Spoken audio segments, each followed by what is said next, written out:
Welcome to Stay Grounded with your host, me, Raj Jana. I'm the founder of Java Press Coffee Company, and my life changed after my mentor died with 3 months left until retirement. That experience inspired me to start a personal journey to discover how we can all live a purpose-driven and meaningful life starting today. I interview everyone from best-selling authors and business moguls to extreme athletes and monks to discuss happiness, success, and fulfillment, to uncover powerful takeaways that empower you to stay grounded and make passionate living a reality. To access post-podcast discussions, insights, and further resources, visit rajjana.com/stay grounded. So thanks for joining me today. Now, let's get to grinding. Welcome to episode 44 of the Stay Grounded podcast. Hope you're all having a splendid morning, day, evening, or whenever you choose to tune in with us. Today's guest is an incredibly insightful individual by the name of Peter Shallard. So Peter is a friend of mine. I had first heard him speak at an event back in 2015. And this was the first time I'd ever heard anybody use the principles of psychology and a strong foundation in business to really show people how they can unlock the truest and best versions of themselves. And I'd never really been exposed to anything positive in general, really, for the most part. This is my first ever conference I'd ever been to. And Peter's talk made an indelible mark on me. So I'm super grateful to have him on the show today. Peter is known as the shrink for entrepreneurs. He's a renowned business psychology expert and a former therapist who has really used his experience working with folks in some of the deepest, darkest places of life. And he's taken all this experience and now he helps entrepreneurs strive to reach greater goals of wealth, freedom, and social impact by removing the roadblocks that stop people from getting places fast. And I think that Peter's insights as a therapist and also a renowned businessman allows him to sort of see patterns across every single person he works with to really unlock the true meaning behind why people can't get what they want. And it was such a fascinating conversation because, first of all, it was refreshing. Peter is the real deal, and he's seen everyone and everything, and he's seen so many different variations of success that exploring concepts like meaning, purpose, struggle, hardship, the reasons why certain people succeed and certain people don't. His insights on all of this was blowing me away. And, you know, he's got a wealth of just knowledge and practicality. And he's got a company named Commit Action. You can go check it out, commitaction.com, where he actually helps companies, individuals, entrepreneurs outsource the battle for focus and productivity. So he helps people really almost leverage systems and tools and proven psychological principles to get willpower out of the question and really sort of streamline productivity and focus. And so he's been in the personal development stage and just industry for ages. And I'm just so privileged. I felt so privileged to sit here and just listen to this man speak about what truly makes people successful and what truly makes people fulfilled on the search to meaning in life. And so I hope you enjoy this conversation. If you want to learn more about Commit Action, it's commitaction.com.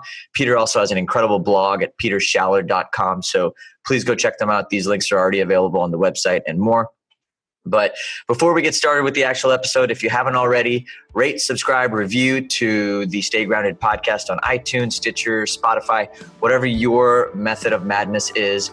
Super grateful to have you guys here and super grateful to be sharing the brilliance of my good friend, Mr. Peter Shallard.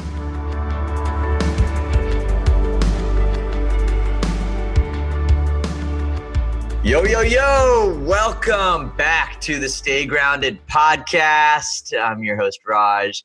Super pumped to have my good friend here, Mr. Peter Shallard. Peter, how are you, man? I am great. Thanks for having me. I'm excited to be chatting. Yeah, man. I've been obviously a friend, but also an admirer of your work for some time now. I heard you speak a couple of years ago, and that was one of the first times, I think I told you about this story, but it's one of the first times that it sort of made a shift for me as an entrepreneur and just as an aspiring life enthusiast. And so I'm really excited to sort of dive into the mind behind the madness. Yeah, man, let's do it. I wish I had more memories of that speaking event years ago and what I actually talked about and stuff, but I'm glad that it made such a strong impression on you. Yeah. Yeah. Right. Well, let's dive in. So I'm curious, the way you started, right? So I'm on your About page, I'm going through your story and I'm kind of experiencing it. What about the field of business psychology attracted you in the first place? Well, that's an interesting question. So when my background is in the like clinical, psychotherapy work. My very first business was like a brick and mortar therapy practice in New Zealand where I grew up. That's where I got started, and so I wasn't. I didn't have anything to do with the business kind of space at all, and I was one of those people who studied something that I was deeply passionate about, which for me was psychology, and then kind of found my way almost sort of kind of like accidentally and almost like unintentionally it was intentional, but it wasn't sort of mindful, to being a business owner, because I kind of looked around at what I could do with my training, and then I was like, well, really I want to work with people, and the best way to do that is to start a practice. I didn't want to work for anyone else. I was kind of like, I was young, I didn't know what I didn't know. I was like right. full of like naive optimism about what was going to happen. So I was like, this is going to be easy. And I think the truth is there was an aspect of laziness to it where I thought it would be easier to work for myself than to work for somebody else. And yeah, you're right to laugh. Yeah. Hold on that. Good old. Pretty quickly.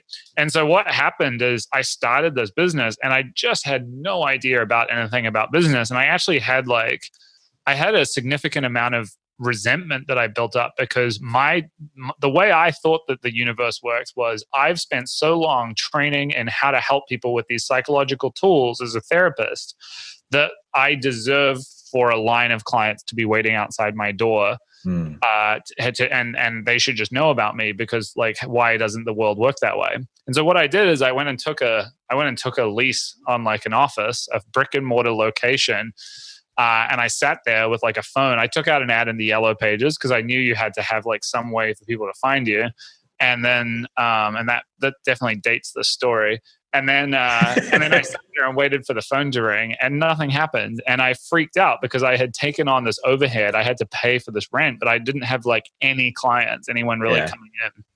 And so it was actually the rude awakening of realizing that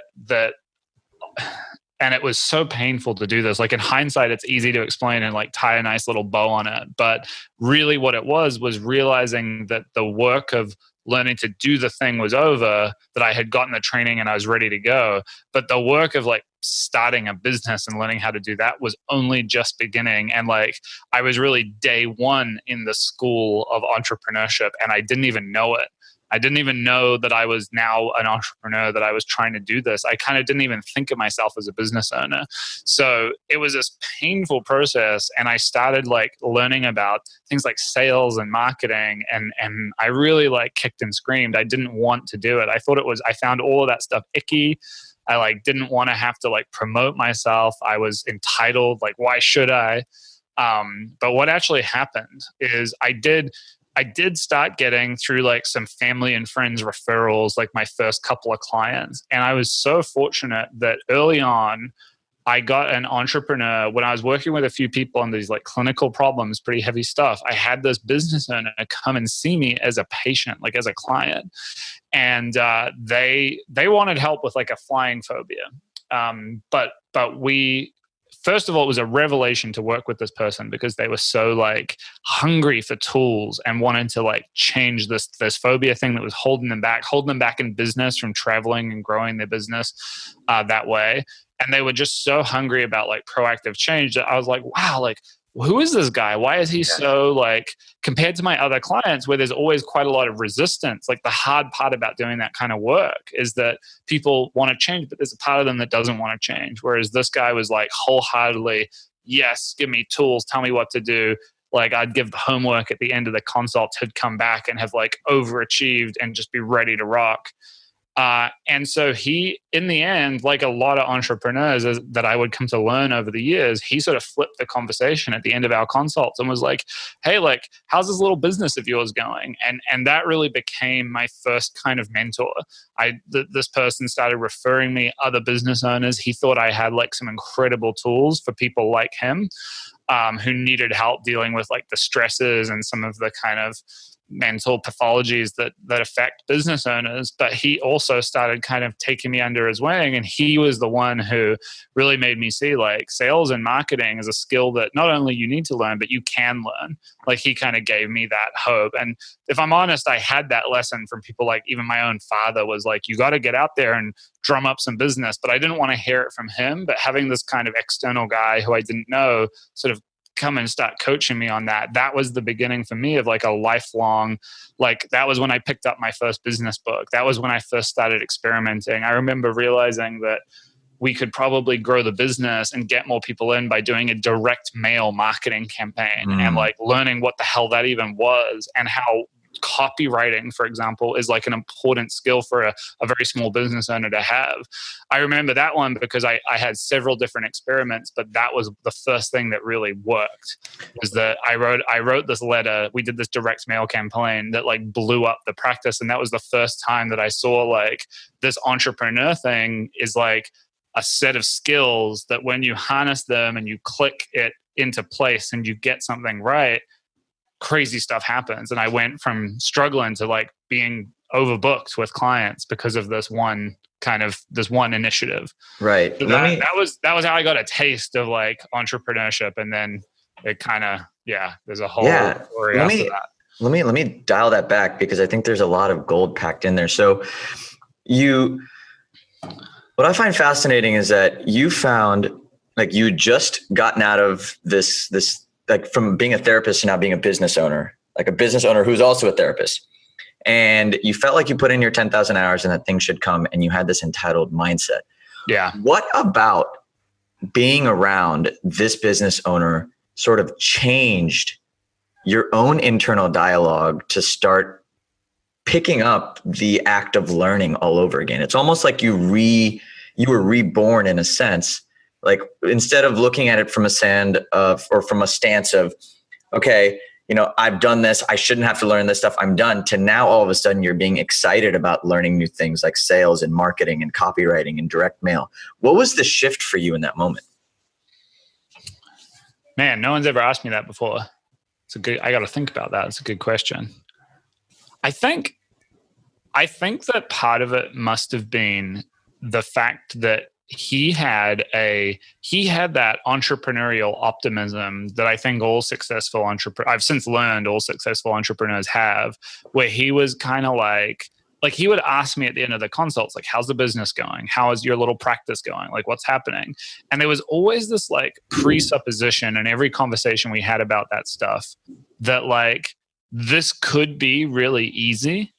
It could be really like effortless. Like he would kind of say things like, the work you do is so powerful. I think you're really onto something. I'm sure if we could just figure out like something like some marketing thing, he would almost like, for him, it was like an intellectual curiosity, like the challenge of like, he knew I was good to work with. Like he was like, you've been so valuable to me. And for him, he was like, I got to like figure out how to solve this problem of having strangers find out about you and decide to become customers. He was kind of like, I know that when we get it, it's just going to like click and it's going to be easy. And I think what unlocked it for me was that optimism that somewhere out there in the myriad of possibilities for what I do with my career, there was like an easy path, or like, I wouldn't even say easy, but like an ultra effective path where you put like 1 unit of effort in and you get 10 back in terms of value.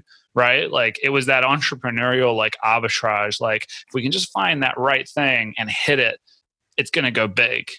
And that was tantalizing. Like that was when I realized that drumming up business wasn't necessarily some chore. It was like an intellectual like problem to solve.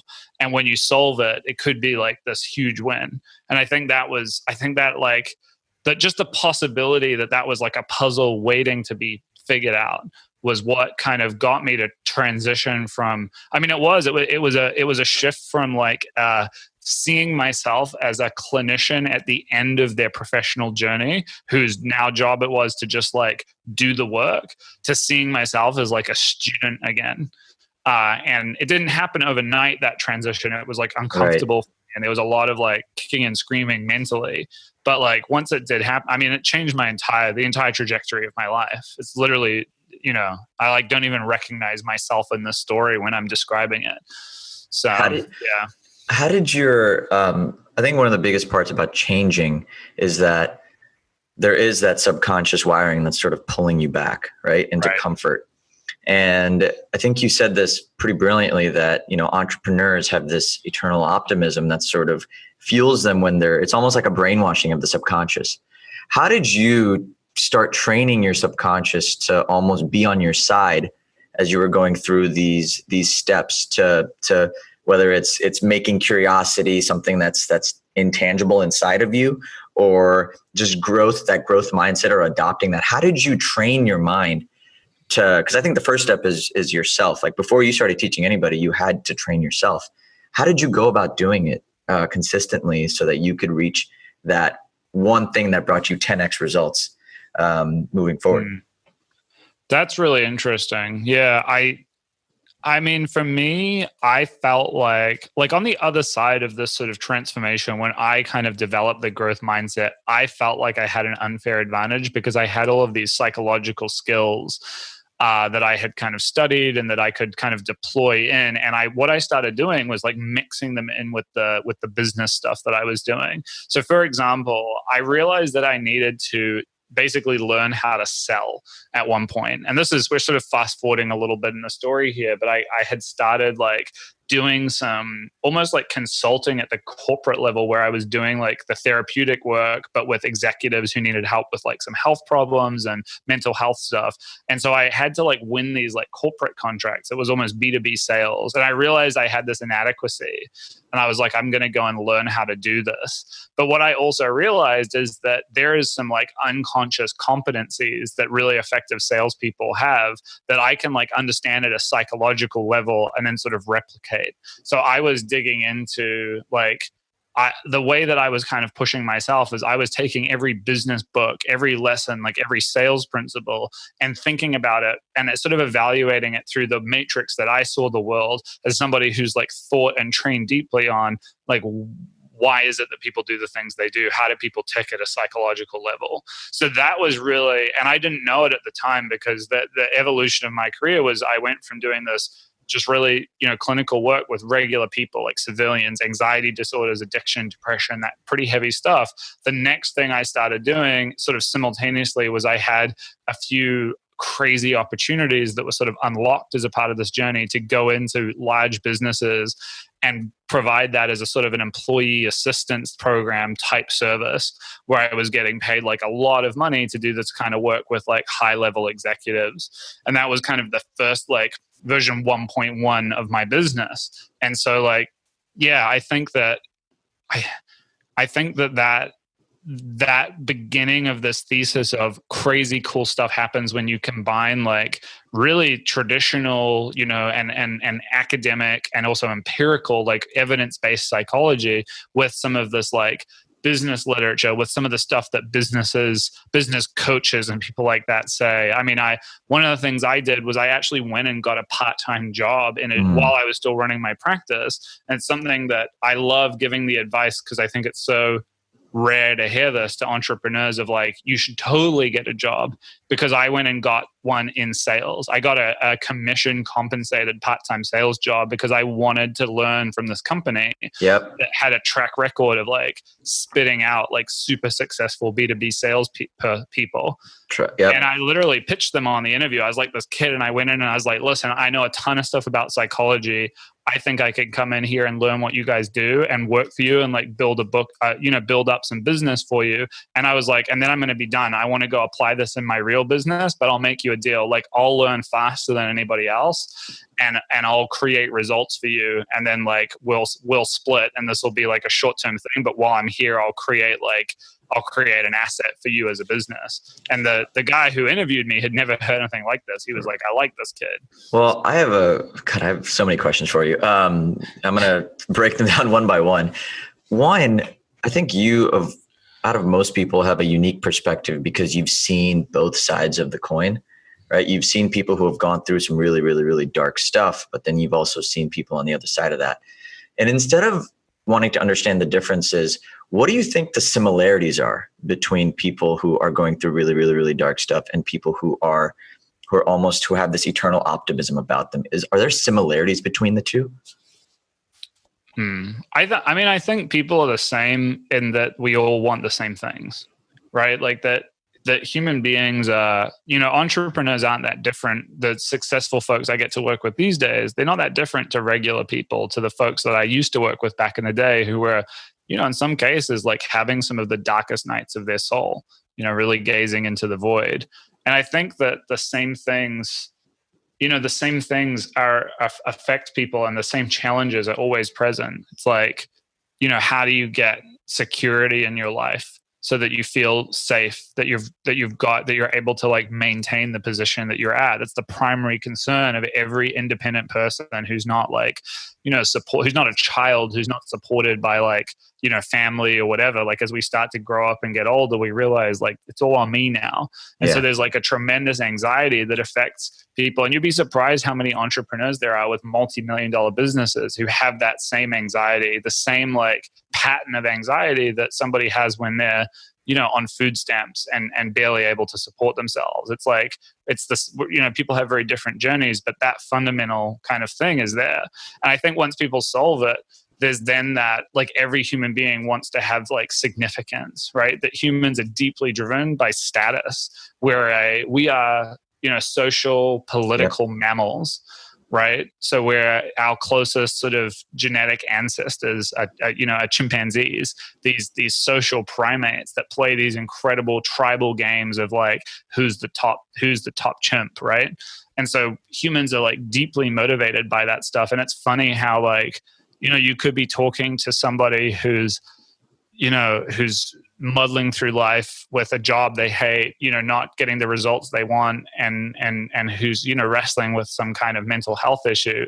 Or you could be talking to the founder of like a multi-million-dollar venture capital-backed startup, billion-dollar company in some cases. And it's amazing how much those two people get out of bed to get recognition and respect and status at the unconscious level from the people around them in their lives. It's amazing how many founders of these huge companies have built these things because they just want to show the people they went to high school with, like, that they were wrong. It's deep psychological stuff, man. I mean, well, let me ask you this. How do you gamify that and use that to your advantage?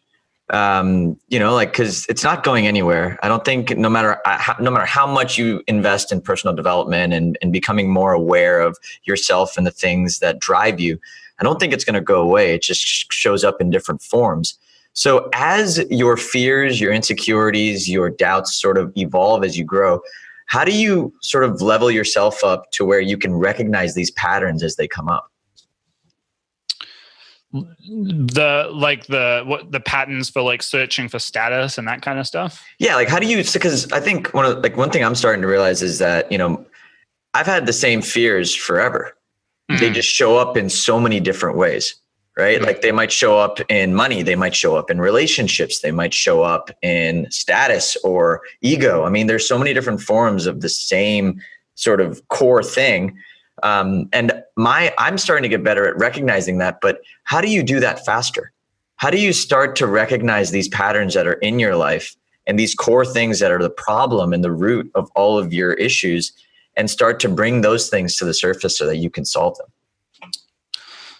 That's a good question. I mean, I think that that's the goal of like all sort of self-development and self-help and therapy and that kind of stuff. But I think like, for the people listening to this conversation, like an interesting answer to that question, and certainly like one of my big beliefs is that doing your own thing, like betting on yourself and starting your own business and going on that kind of journey is actually probably one of the most accelerated tracks of genuine personal development that you'll ever kind of go down.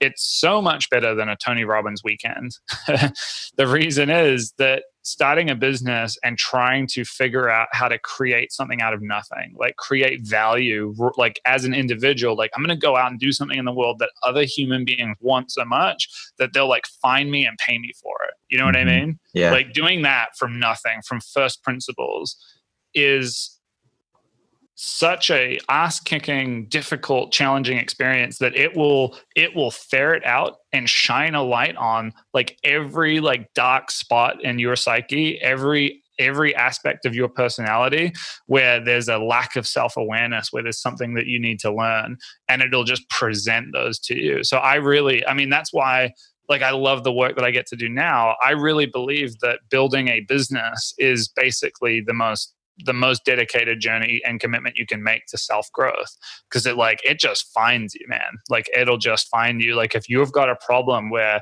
you know, there's an aspect of your ego that like you're just blind to, your business will just find that out, and that will create an event that kicks your ass and makes you pay, and you're like, oh my gosh, I got to change this thing about myself. Let me ask you something on that note. What's the value of uncovering those demons by putting yourself through so much struggle? Starting a business is hard. It's not easy. What makes the journey worth it? I think that there's a certain kind of satisfaction to be found in the freedom that's created from like achieving sort of escape velocity, right? Like that being able to get to a place in life where you're entirely autonomous, where you can do what you want, where you can kind of wake up in the morning, like on a day-to-day basis, and like you get to do whatever the hell you want. You have an incredible amount of agency over how you spend your time and who you spend it with and where you are, right? That's, to me, I think that's one of the most rewarding, like that just rewards wise, that's like a really cool place to kind of end up. It's a good journey to be on, right? Like a lot of the struggles that people have in their life, a lot of things that make people unhappy come down to a lack of agency, right? A place where humans feel as though they don't have choice. The number one reason that most people start businesses, at least in the English speaking, like Western world, you know, that I'm familiar with, is they feel like a hunger for freedom, right? And what does freedom mean? It's like you can only really define freedom as an escaping of bonds in some way, shape, or form. So they feel trapped. They feel as though there's an external circumstance that's forcing something on them, like a behavior that they don't have a choice over, and then they want to make the ultimate choice, which is like, you know, 1 in 3 Americans, according to the US Treasury, has like wishes that they could start a business someday, right? That's sort of been surveyed across like a big sample population. It's crazy how many people, like, there's something in our psyche that says, let me go be the captain of my own boat, you know, like total autonomy, total responsibility. And I think that's why it's worth it. You said something really interesting. You said total autonomy, but then you just said total responsibility. Those are two very contradictory, almost like from a positive, negative standpoint, right? People look at the idea of responsibility as work or as a burden. You know, how do you view responsibility? Damn it, Raj. You're getting into the deep paradoxes of this whole world of like the psychology of entrepreneurship. I aim to please. It's so true. It's so true. There is a paradox in there. The thing is that, like, let's say freedom is your number one value, right? You're like, I want to have freedom, so I'm going to organize my life to be as free as I possibly can.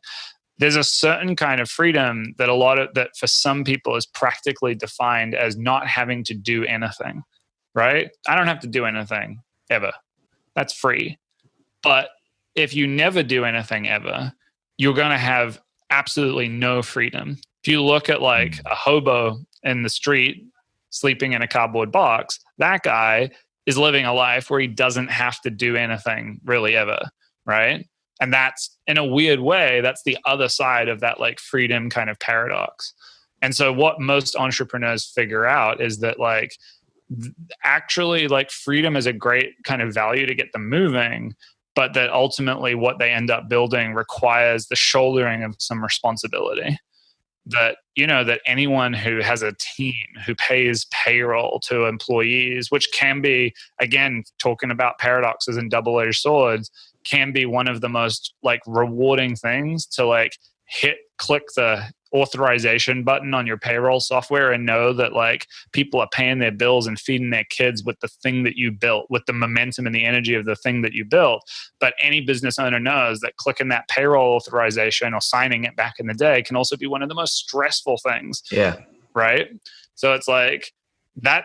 I mean, I think that this is why it's such a juicy place. This is why humans grow so much when they engage with these activities, because there's double-edged swords as far as the eye can see. There's these paradoxes everywhere. But yeah, I mean, I think that people start a lot of their entrepreneurial journey because they want freedom.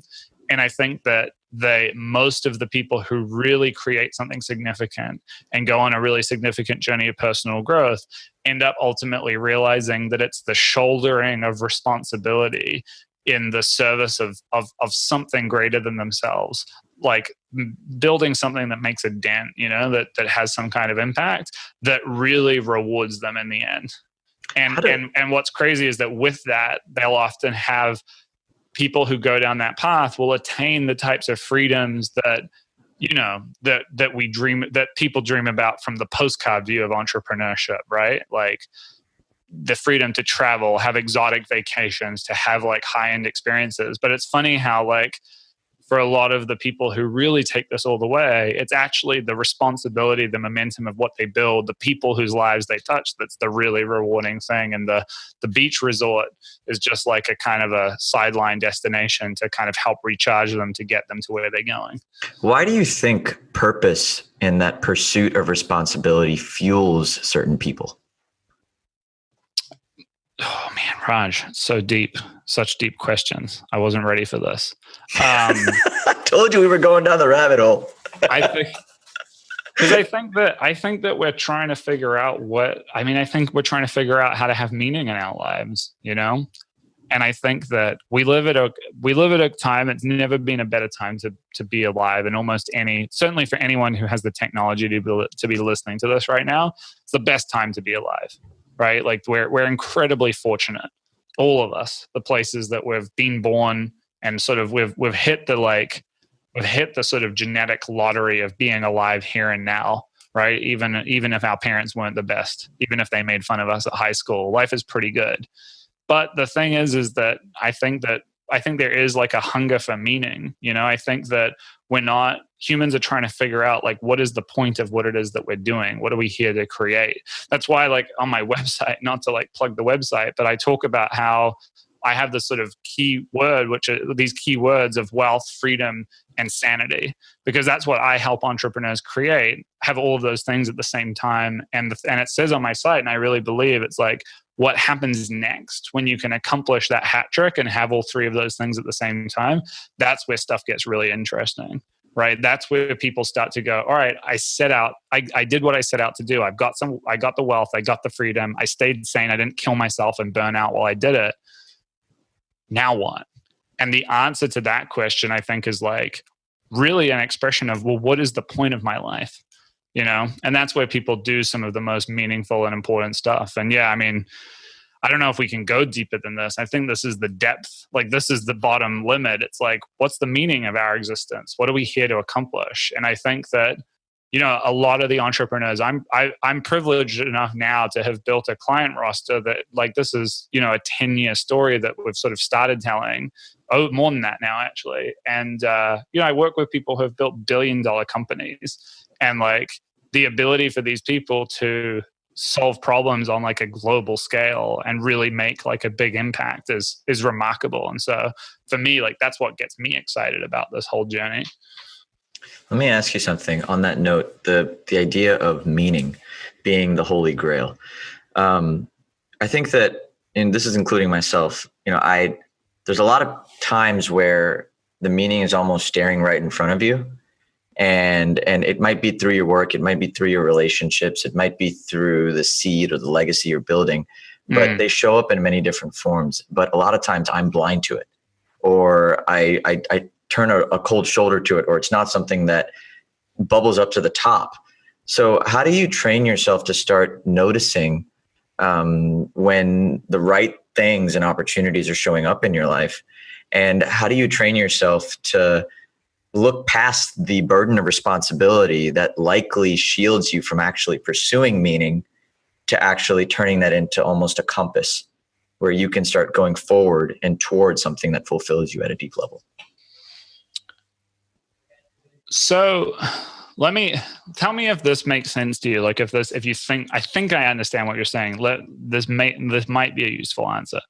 I think that what you're talking about is a resistance to kind of the call to action, right? Like a resistance to doing the things to kind of building the deeper meaning in your life that comes about as a result of of your personal like preference away from suffering, away from pain. Because human beings are naturally wired, right? There's like a really important part of our brain that's like, my job is to move you away from things that hurt and towards things that feel good, right? It's the most natural human thing in the world. It trips us up though in the pursuit of meaning, because once we start really doing things that matter, right, there's always this yin-yang paradox that is exactly what we're talking about, right? Where you sometimes actually have to suffer in the service of these things that you're working towards. And any entrepreneur will tell you that. Like, I work with a lot of venture capital-backed startup founders, and the cool thing about those businesses is a lot of them have what they call a liquidity event, right? They sell the company and they get a big check. So there's like a real win. But most people, when the dust settles and they've done that and they have that successful kind of moment, they pop the champagne on that. Like, if you talk to them 6 months later, you kind of ask them, like, would you do it again? There's like they look back and they're like, but it was really hard. Like, they really suffered, right? Like, there was they didn't have any yang without yin, or whichever one it is. And so I think that that's where a lot of resistance comes from, people who have opportunity in front of them, who have things that kind of open up and unfold, these invitations to kind of go on adventures that life serves your way. But if you have if you have like a deep drive towards like hedonic pleasure, if you're optimizing your life so that everything feels good all the time, and a lot of entrepreneurs do this, a lot of young, inexperienced entrepreneurs in my experience do this, right? And they're never as successful as they can be because they're obsessed with freedom. They're obsessed with not being tied down or committing to anything or doing anything that doesn't feel good, right? And so they can get they can go a certain distance, but because they don't, when they're confronted with an opportunity that requires shouldering responsibility, and the thing about shouldering responsibility is it hurts a little bit, you know? They kind of like shy away from it. And because of that fear of suffering, they don't fulfill their potential, right? Like they're not able to kind of take it all the way. Now, the stupid thing about all of this thing is that the one rule, and the Buddha knew this, is that everyone suffers. Yeah. So even if they say no in the present, and, you know, I'm thinking about like a 22-year-old, 23-year-old like entrepreneur who's like, their life is just, you know, maybe they're an Instagram influencer and their life is just one nonstop like party after another. And they say no to anything that sounds like too hard work. And the thing is that person is going to suffer in their life at some point, you know? And it's like entrepreneurship in some ways, like really going big, building something significant, you know, moving yourself up above the station that you're at by default in life is a sort of a conscious choice to embrace an aspect of discomfort, of suffering, of pain in the service of, you know, something even greater. Let me ask you, Peter, on that note though, like, you're right. There are a lot of young people who have that attitude. It's actually not fair to pick on the young people. There's a lot of old people who have that. There's attitude. A lot of people. Let's call it people, right? There's a lot of people that have this dialogue because I think from an evolutionary standpoint, we are wired to be safe and survive. And so there's likely something deep that's stopping us. But so how do you sort of communicate with hardship? How do you, because I mean, if you came and told me like, hey man, I actually just love hardship all the time, I would call you a liar. No, I hate it. So Right. So like, how do you change your own relationship with hardship? And what have you seen across all of the successful clients you work with, or maybe even the not successful clients? What have you seen that works to help people change the relationship that they have with struggle? That's a big question. I think that I think we've already talked about the answer. It's probably meaning. Yeah. Right. I think that when people start to believe that their suffering, their personal individual struggle is senseless, right? That's when their perception of whatever is happening to them, whatever is going on, is now viewed by them as chaos. It's like a force of chaos that's just kind of acting on them. And in that moment, people become, victimized by circumstance, right? Because the thing about chaos is like, you can't do anything about it. It just happens. And you see this. And by the way, like there really is chaos in people's lives. A huge amount of suffering happens. Like think about all the people who just lose loved ones in car accidents, right? There's like tens of thousands of people every year who just die. There's senseless suffering in the world. But in the entrepreneurial world, that stuff happens too. And what I've noticed about the way entrepreneurs make meaning out of struggle is that there's this line that can be crossed where it's like, suddenly you're a victim of this sort of ocean of chaos. And it happens every time, by the way, there's like a market correction, right? Like I've done this for long enough. I was working in this field in 2008. And like there were the entrepreneurs who had a story about what happened in the market they still had some personal responsibility. And then there were entrepreneurs who had the story of then everything changed and how could I have known, and like chaos, it was the world global market's fault, and then the business died and exploded or whatever. And those people are no longer entrepreneurs. Like there's no bouncing back from that because they've stopped making meaning out of the struggle. And they've started just saying, like writing it off and just saying, it's just senseless chaos. It's, there's nothing to it.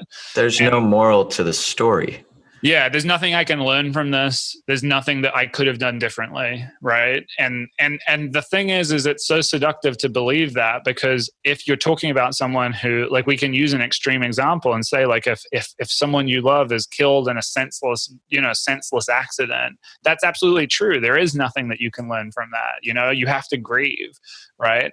But entrepreneurs have to hold themselves to a higher standard, and that's essentially what the shouldering of responsibility is you've got to, like, as a business owner, you've got to be the person who's like, I could have done something. I would learn something from this. And that's something that I've spotted as like a pattern recognition amongst truly successful people who kind of have what it takes. It's like the startup founder who comes out of a VC pitch meeting, walks away from that after being told by the VC, this isn't for us. We just don't invest in companies of this kind in your industry. It's nothing personal, but you don't fit our investing thesis. The entrepreneur who walks away from that beating themselves up for not pitching better, who knew no matter what that person said, they could have done the deal if they had just said the right thing or had the right presentation. It's a crazy attitude to have, right? That it's all on you, that you had the power to change the outcome of that meeting, even though they're saying you couldn't. You're basically saying they're lying to you. But that attitude of like tremendous personal responsibility for events is one that I've seen like correlate with extraordinarily powerful sort of upward mobility. Peter, so, I want to ask you, that's a brilliant answer, by the way. I wanted to ask you, going back to when you first applied to that sales job, you approached everything with that same attitude that, hey, I'm just going to come in here. I'm going to learn this faster than anybody. I'm going to do this better than anybody, but I'm going to go and do my own thing. You went in with that confidence before you were even really a seasoned entrepreneur. Why do you think that is? Like, what is it about the way you were brought up or the experiences you had that sort of gave you that confidence before you had really, or even that shouldering of learning, like a responsibility to learn something? Like, what gave you that spark? I got to credit my parents, right? Like, I didn't want to, I really deeply believe that like no one succeeds as an island, and the idea of like self-made success is kind of bullshit. Yeah. I'm incredibly privileged. I was raised by like really smart people My parents are university professors in literature. I had some incredible advantages that, one of the ways we didn't get to this in the story, but that I kind of blew up my brand as the Shrink for Entrepreneurs was by blogging about business and the intersection of business and psychology back in like 2007 when no one was doing that. And I was kind of the first person to do it. It was easy for me because I'd been raised by professional like writers and linguists. Yeah. It was like summarizing the stuff and making sense out of it in a way people could digest came naturally. And I think that there's probably some aspect of that I was like a kind of cocky, confident person. I also think that the guy on the other side of the table, and the guy who interviewed me owned he owned the New Zealand channel of this like larger business. It was a really big company that I was doing sales for, but he was essentially like sort of almost like a franchise owner of it in New Zealand. So I was talking to the main guy. It was a very small operation in New Zealand, and I got lucky finding this company and sitting with him. But I also got lucky because he recognized in me like a probably naive confidence / arrogance that he may have once had himself or something like that. And he was like, I'm going to give this kid a shot, and it probably didn't even make any sense to hire me. Like I had no experience, but so I think that, again, we're social political primates, right? And part of what I think helps every entrepreneur, anyone who does this, succeed in any way is like the people that they surround themselves with. And it's not that you have to go and find like some multi-millionaire mentor who's going to teach you everything that you know. It's like, it's amazing what will inform your journey from like just the people who are there, the people who are in your lives. My parents don't know anything about entrepreneurship. And if they give me any direct advice, they're usually wrong. Like when my mom to this day will be like, well, you should do this with your business. Oh yeah. I wish I could keep like a running like list of suggestions, and they're terrible. But the thing is that, intuitively and more implicitly, she gave me some gifts that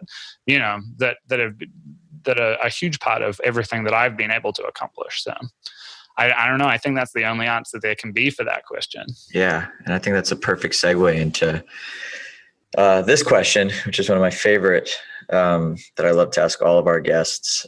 Firstly, Peter, I want to just acknowledge the depth of the human psyche that you're able to convey just based on experience, your own background, and what you've seen across people. I think it's remarkable to hear you just sort of articulate the different dimensions of the psyche. And I just want to acknowledge you for that because you're freaking awesome.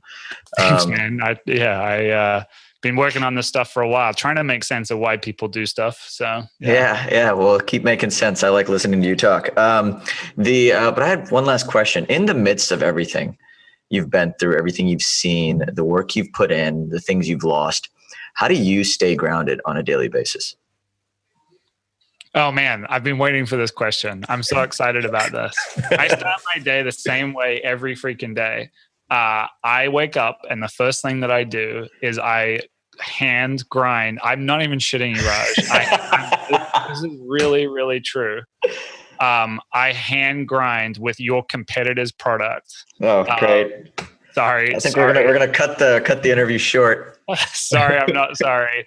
I'm a huge coffee snob. So I grew up in New Zealand. We have this crazy coffee culture there. You were just in Australia. You know what it's like. Yeah. It's like similar. So I'm just this fiend for espresso. I have a hand-powered espresso machine at home called a Rock, and I hand grind and I make espresso, and then I sit down and I read. And part of the reason, if I have any ability to succinctly, eloquently sum up anything about the human condition, it's because I've just consumed a tremendous amount of sort of educational material. So I wake up and I try to spend the first 30 to 60 minutes of my day just doing nothing but drinking the best espresso in the world and reading some of the best books in the world.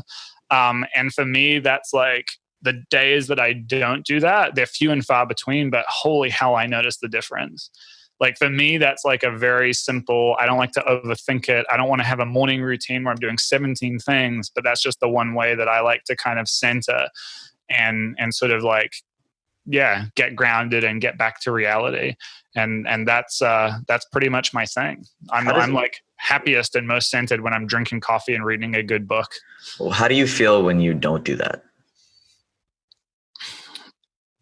Well, first of all, I'm not as motivated. I find that like I read a lot of, right now I'm reading a lot of philosophy. I've read everything in psychology. I read a lot of other stuff. I find that no matter what it is, it really helps me get inspired to kind of like the words of these great minds, these people who have had so much to contribute. I mean, literally sitting at my desk right here is, what is it? The Fundamental Principles of the Metaphysic of Morals by Kant. Can what this guy was thinking and contributing, and what he was engaging in, kind of in terms of his intellectual curiosity, is like it gets me fired up to do something similar in my own life, and it makes me realize like the only thing that made him different to everybody else was he sat down and thought and wrote about this stuff, and I can do something like that too in my own little way. So days that I don't do that, I feel a little disconnected from that kind of that inspiration. So for me, it's a bit of a motivation hack. For sure. And then every evening I read fiction, by the way, before I go to bed. And that just to unwind. That takes me, that's a different kind of ground. It takes my brain away to like a whole different place, and I go to sleep. I love like fantasy. I love sci-fi. I mean, I read everything, but I especially love those two genres, and I'll go to sleep thinking about dragons or spaceships. It's kind of cool. You've got some pretty cool dreams, but no, Peter, that's a beautiful sum up to just the conversation we had about meaning, finding meaning, identifying with others who have meaning, and just being able to recognize patterns in your own life, which I think is something you brilliantly do and eloquently articulate about the people you work with. So I just want to, again, thank you so much for being on the show. And obviously, guys, everybody listening, we're going to have all of Peter's information on the website and the intros. And so if you want to learn more about Peter and get in touch with him, you will have all the resources to do so. But again, man, cheers. Thank you so much for being here. But everybody, that is a wrap for this episode of the Stay Grounded podcast. I'm your host, Raj. This is your friend, Peter. Thanks for having me, man. I appreciate it. That was a lot of fun. Absolutely. And from us, guys, don't forget, stay grounded. We'll chat with you soon. Thanks for joining us today on this episode of Stay Grounded. I hope you found this interview helpful as you create your own ways to live an extraordinary life. For more resources and support, please visit www.rajjana.com/Stay Grounded to join the official Stay Grounded Facebook group, a place where aspiring life enthusiasts can connect and ignite passion for life together. My hope is that the positivity, content, resources, and support in this group will resonate with you on a deeper level.